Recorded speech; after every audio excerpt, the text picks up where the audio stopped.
world is a complicated place right now. It's never not a complicated place, but things are hard right now. We have a lot of divisions in our country coming out, and we're all trying to deal with it. We're dealing with it in North Dakota. It's interesting. My guest, Congressman Kelly Armstrong. Kelly, it's interesting because living in North Dakota, you've lived here your whole life. I've lived here my whole life, most of my life, since I was 10. Most of my life, right? At this point, it was my birthday yesterday, so 30 years I've been living in North Dakota. I feel like I could say that's most of my life. Normally North Dakota doesn't see this stuff, right? When we see a lot of these things happening nationally, they really don't come home to North Dakota. But North Dakota is seeing protests and even some of the violence, unfortunately in Fargo, that other places have seen. It has touched North Dakota in ways that a lot of times these national conversations do not. This is really sort of an unusual moment in American history, a very unusual moment. Yeah, I agree. And I also think we're viewing it through a lens in North Dakota because we are such a tight-knit community, through an absolutely horrible tragedy that happened right here at home in Grand Forks. We buried a hero this week, and it was a law enforcement officer trying to save the life of another law enforcement officer right in the middle of this national unrest. So we have, obviously, it's very different views. And a different lens we're viewing it through. Well, and it's none of these. I don't want to reduce any of these people down to any of the victims, whether it's the officer in Grand Forks or George Floyd in Minneapolis. Reduce anybody down to just being a talking point, but really it's kind of those two situations are representative of the two sides of the coin, right? On one hand, there's a real problem with police abuse. On the other hand, police have a tough and extremely dangerous job. That's what we saw. We saw one side of the argument in Grand Forks and the other side in Minneapolis, almost contemporaneous to one another. Yeah, I just want to be sure. I just want to make sure that we point out that it's not a 50-50 split. No. The vast majority of our law enforcement officers, and I've known them my entire life, sure, just not my political life, are really good people that have a really tough job. Good people trying to do people they interact with. Yeah. Good people trying to do the best they can with a tough job. Yeah. But there are bad cops out there, and it is a real issue. And there's enough of them, yes, that it's a national issue. So let's talk about that for a moment. My guest yesterday was Fargo defense attorney Mark Freese, and some of the things that we talked about were the sort of policies that we could put in place to address this. And his part of he had a whole list of issues, and a lot of it has to do with militarization. We need more training. We need to get rid of some of the warrior cop mentality that is prevalent in some areas of law enforcement. One thing we talked about was qualified immunity. Now, I know one of your colleagues in Congress, Justin Amash, Congressman Amash, he's pushing, he's announced policy like this. I haven't looked at it. It's a little bit of a convoluted issue. Honestly, it's hard for me to understand this precedent that the courts have set. The way Mark explained it to me, and you're a lawyer like Mark, so I'm a Yahoo blogger, but I'm going to do my best with this. The way he explained it is the courts have said the police have immunity unless you can come in and prove that you have standing for your rights to be violated. And to prove that, there has to be like some previous case that is very specific and very like the claim that you're making. So I was reading this USA Today article, and somebody said that in order for George Floyd's family to be successful in a civil suit, they would have to come in and prove with a previous case that for 9 minutes or whatever it was, an officer kneeling on your neck for 9 minutes, you can't breathe, violates your rights. And you have to prove it. Like, that's sort of the standard, which, if I'm describing that right, just seems absolutely ridiculous to me.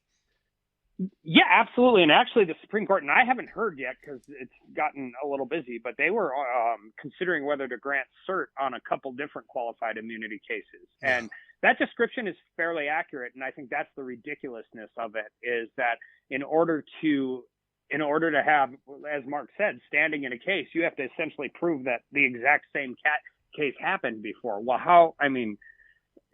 I mean, that perpetuates the ability of never being able to have a case. Well, Now, it kind of seems like a chicken and egg thing. How do you point to a previous case when the courts dismiss all the cases? That's exactly right. And it is a judge-made law, and it really should be looked at and reformed. I'm not entirely sure where, I mean, as far as abolishing it, because I don't want to open up every law enforcement officer to a lawsuit under any circumstances. I will just say this, and this is from years of dealing with this. We're going to have a hearing next week on police brutality. And before we start, I mean, there's some reforms we can probably do and we should look at. But before we start doing national one-size-fits-all that actually makes our cops less safe, there's something that I think is pretty true. Good cops know who bad cops are. And we need to figure out a way to incentivize departments for weeding out bad cops. And we also need to make sure that when they do, they don't just get to hop to another department. Because I think you'll find that they exist, but there aren't nearly as many of them as people would like you to believe. The problem is this, this internal review process where no sunshine's ever shined on it, and nobody really knows it occurs. And sometimes, like I know here in North Dakota, and I don't want to pick on North Dakota again, because again, I think most of our cops in North Dakota are good cops, good people. I don't want to pick on anybody. But in North Dakota, I mean, sometimes I'll watch the review process. And even when I agree with the outcome and say, okay, well, they probably reached the right conclusion, a lot of times when we're investigating, was this use of force appropriate or whatnot, it's another law enforcement agency doing the investigation, which almost kind of seems like, I mean, the thin blue line that everybody talks about cuts across departments and levels of law enforcement. Is it fair to have other law enforcement officials investigate law enforcement officials? Aren't they just going to view these things all through the same lens? I would push back on that a little bit. It's a different standard, and it is, because their ability to utilize force is obviously significantly more enhanced than the average citizen. And what we can't have, and this happens a lot, and by the way, I mean, we deal with this. Remember, and I always try to explain this to people, most violent interactions happen in very uncontrolled settings. The average amount of time from instigation till end is like 7 seconds. I mean, this is true. And then we always evaluate it. And usually there's, wood desks, wood walls, people in suits that have never had to deal with these issues. And so we have to be very careful that we don't swing the pendulum the other way, where we are micromanaging every single action somebody takes in a really tense, dangerous situation. Sure. And so, I mean, I've worked with BCI on this. I've actually represented officers in officer-involved shootings. I think one thing, educating people about how it works would be a better way. But yeah, I mean, we also have to fight exactly what you said. It can't just be band of brothers, us against them, that type of mentality. It really, truly has to be investigation. And they, if done dispassionately and appropriately, I think they're the best people to do that because they understand the standards where they're at least for minor cases. Major cases obviously have to move into the normal criminal justice. Well, we really have to, I mean, just across the board, whether we're talking about the public, we're talking about other cops, we're talking about politicians, we need to attack this idea that being critical of law enforcement is somehow inherently anti-cop. Because I think there's a lot of people out there that do that. You criticize law enforcement and they come out and say, well, you're anti-cop, you hate the police. I've seen it. Like, I've been critical of some things. There's some things that law enforcement does that I don't like. I'm critical of the cops, and I get it all the time. You report you're anti-cop, which it just baffles me. I'm not anti-cop, but I have some problems. I probably have a different take on that than most people because I think people were very wary of me when I joined the state Senate, law enforcement, because I was a criminal defense attorney prior to getting there. And I have a tremendous that street goes both ways. And I agree with you. You can criticize the cops without being anti-cop. I've been doing it my entire adult life. But also when you decide to politicize law enforcement for your own political gain, that's part of the problem as well. Yeah.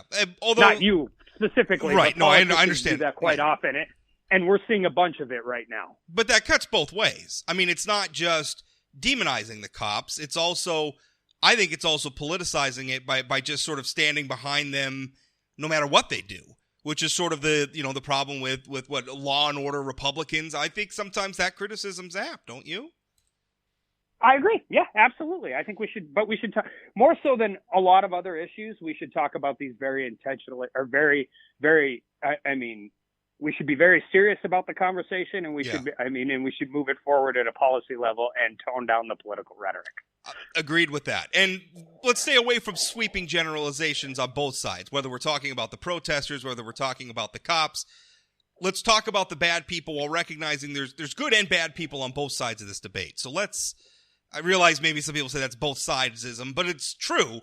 Let's be very specific who we're talking about and avoid generalizations. Justin Amash's legislation. I mean, have you looked at it? Do you support it? Does the legislature need to do something on qualified immunity? Where are you on that? Yeah, I haven't actually read the legislation yet. If it's a complete abolishment of it, I probably don't support it. I'm interested in knowing where the court's at with it. I mean, I think there's 4 cases up there right now. We'll see where that comes out. But qualified immunity needs reform. You can't have a system that exists that the only way you can deal with it is if you've had the exact same situation before. Do you? I mean, is it wise to wait around for the courts? You used a term earlier that I thought was interesting: judge-made law, and I don't like that because judges aren't supposed to make law, or at least we have a separate and equal branch of government called the legislature, which makes laws. Do we have to wait around for the courts to act? Why can't Congress act? Well, Congress can act. I mean, this is a little different. I don't think you want to wait for something to come through the Stark County court system all the way to the U.S. Supreme Court. I just think it's a little timely because the court is determining whether they grant cert right now, and this may be one of those times where the court system acts faster than Congress can. Okay, fair enough. Just because of where it's at, right? Just because of where it's at right now. What about one thing that we touched on a little bit? Police unions. Generally, I support unions. I think that if Americans want to band themselves together to advocate in their own interests, whether we're talking about a political group like the NRA or a union to represent workers and collective bargaining, I think that's fine. That's freedom of association. That's great. My father is a lifetime member of the Fraternal Order of Alaska State Troopers. In fact, at one point was the president. So I support unions, but at times it could seem like police unions can be an impediment to accountability for law enforcement. And when we're talking about public sector unions specifically, it's a little bit different animal than a private sector union in that, especially when we're talking about first responders like cops, right? Whose job it is to enforce the law. Are there reforms needed for police unions? Is there something we can address there? And I'm just kicking this around. I have no proposals in mind, but I'm just, let's look at this holistically. Let's look at everything. What do we do about police unions? They absolutely have to be a part of the conversation, and I don't think you have to go very far. If you look at how the Minneapolis union had reacted to this yesterday, I don't think you could find a more tone-deaf, not on the mark statement than he gave yesterday. But yeah, we have to that's part of the conversation, and it has to be. And particularly if you view this like I do, in that you cannot have a cookie cutter federal. Joe Biden said we should train cops to shoot people in the legs. That's obviously a complete that makes officers' lives less safe. And it is a TV caricature of how handguns actually work. Right. And how we train officers in use of force. Somebody saying that. We have to. One of the biggest things I think with union and more important, union, non-union, but law enforcement employment is we will see people who get in trouble in one department just move to another department, and that can't continue to happen. Yeah.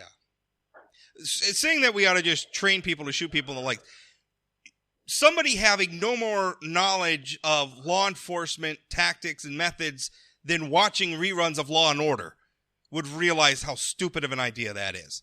It's just completely disconnected from the reality of law enforcement. And you can recognize that while also recognizing there's all sorts of change that needs to happen in law enforcement. Let me ask you this. We are in the middle of campaign season. Although it doesn't feel like an election year, right? With everything that's been going on,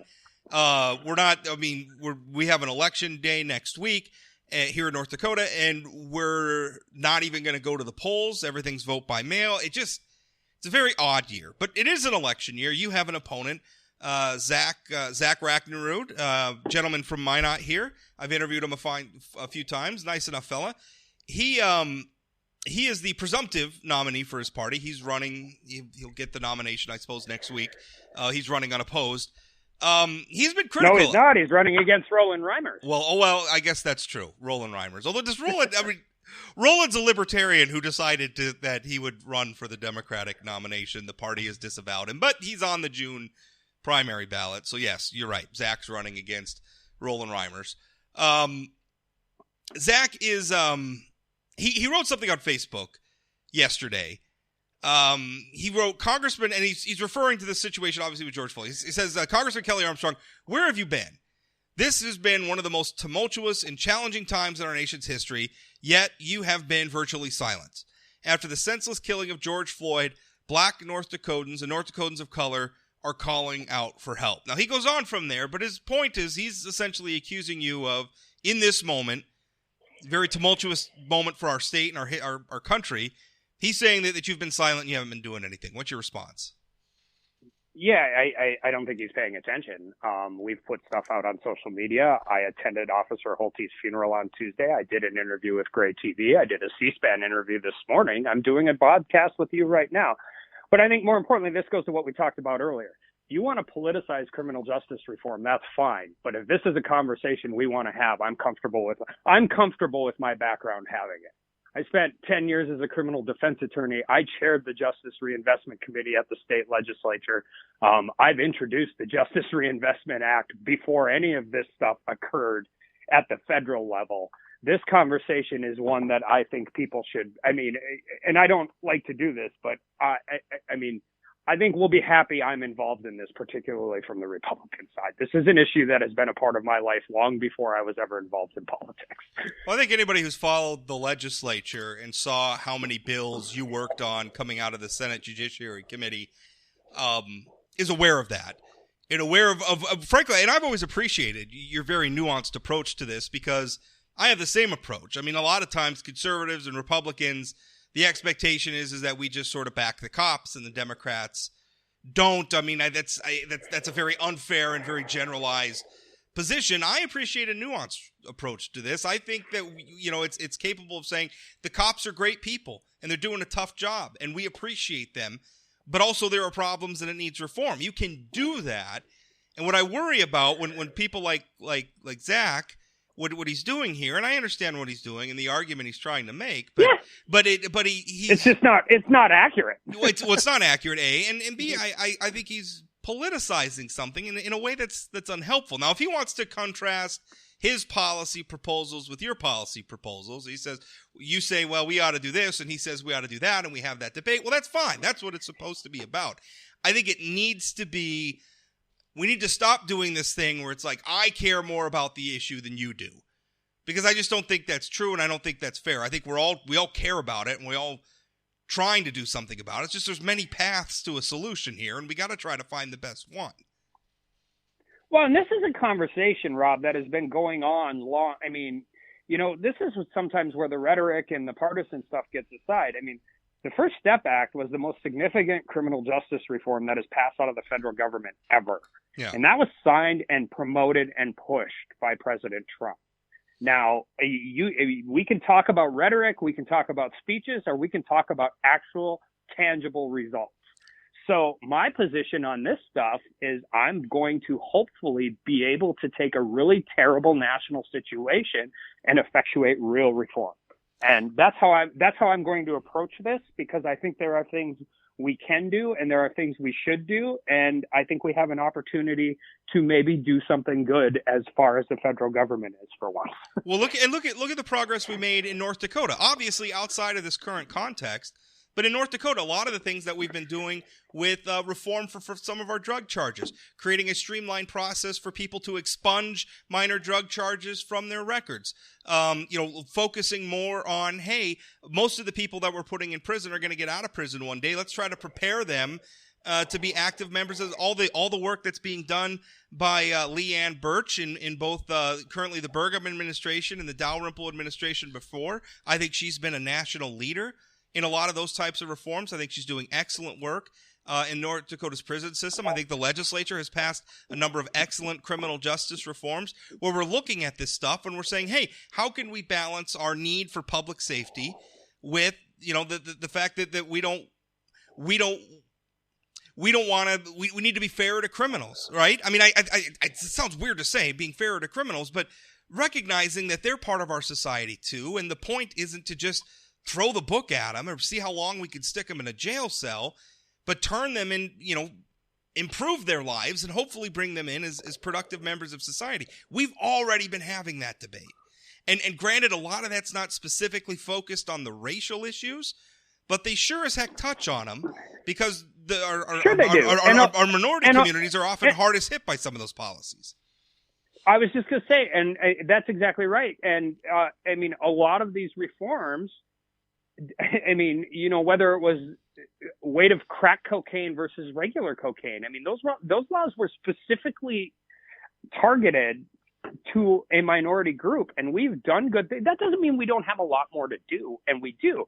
But I think the fundamental understanding of all of these issues needs to be that we can do a lot of reform at the federal level. What we have to do is incentivize states to follow that lead, because 97% of law enforcement in this country occurs at the state and local level. And we still want to maintain that, and we still want to maintain local control. So these reforms are great, and they are good, and there's more to do. But we have to ensure that the policies we are enacting at the federal level, one, don't trample on states and local rights, and two, figure out a way to push that. That's where the federal government can really help right now, push that conversation locally as well. Let's talk about something national for a moment. You and I we've been talking about this situation and talking about the need to cool the rhetoric, focus on the policy, and get through this, right? We both agree that's what we need. We need cool heads, and we need to look at the reforms that are necessary, have the debate, and pass the laws. I think we agree on that, right? Yes. Do you think President Trump's rhetoric and some of the things that he's doing is helpful to that? Not always, but I think more so than anything else, this is viewed for your point. This was a point of view lens. In context, you can deal with this exactly this way. Nobody ever brings up the fact that, last night, 2 cops were shot and 1 was stabbed in New York. Right. The night before the big national explosion over the protest and the St. John's Church, Washington, D.C. was on fire and rioters attacked Secret Service agents. You don't get to reset those things at 8 a.m. in the morning. Sure. You just don't. Right. And so I think more so than anything, this debate isn't going to change. This particular debate about the rhetoric isn't going to change anybody's mind. You come at it from, if you support the president, you appreciate what he did. And if you don't support the president, you absolutely hate what he did. That's true. But he is the president. And when he starts talking about doing things like deploying the military domestically, as a conservative, that gives me the chills, Kelly. I agree with you there. I agree with you there. And I agree. Now the National Guard is a different conversation. Well, sure. And I'm comfortable having that, particularly if you're like me, that thinks you should probably demilitarize the police as much as you can. You can utilize your National Guards, and there's actually precedent to federalize the National Guard. And before we ever get into Insurrection Act, Posse Comitatus Act, we should utilize all of those tools if needed first. Well, obviously, I'm yes. with you. I do not support putting U.S. military troops on U.S. military soil unless it's an absolute last resort. Well, our military are soldiers, and that's the thing that we're trying to fight. Is a lot of the bad cops think of themselves as soldiers or as warriors, and they think of themselves as going to war. And if that's the mentality, who's the enemy? If our cops patrolling our civilian neighborhoods are at war, then the enemy apparently is us, and that's the mentality I want out. And we're not going to solve that by sending in literal soldiers. No, but the other answer to that is I would guess there are a whole lot of people in the city of New York that wish the National Guard was there last night. Right, and the National Guard to me is because you can stop.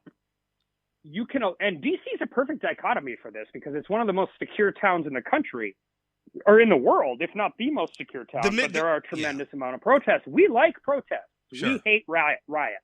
Protests are great. There's not a magic switch that flips at 8:01 after curfew. This builds during the course of days and during the day and those types of things. And DC was literally on fire, and that is not a good thing.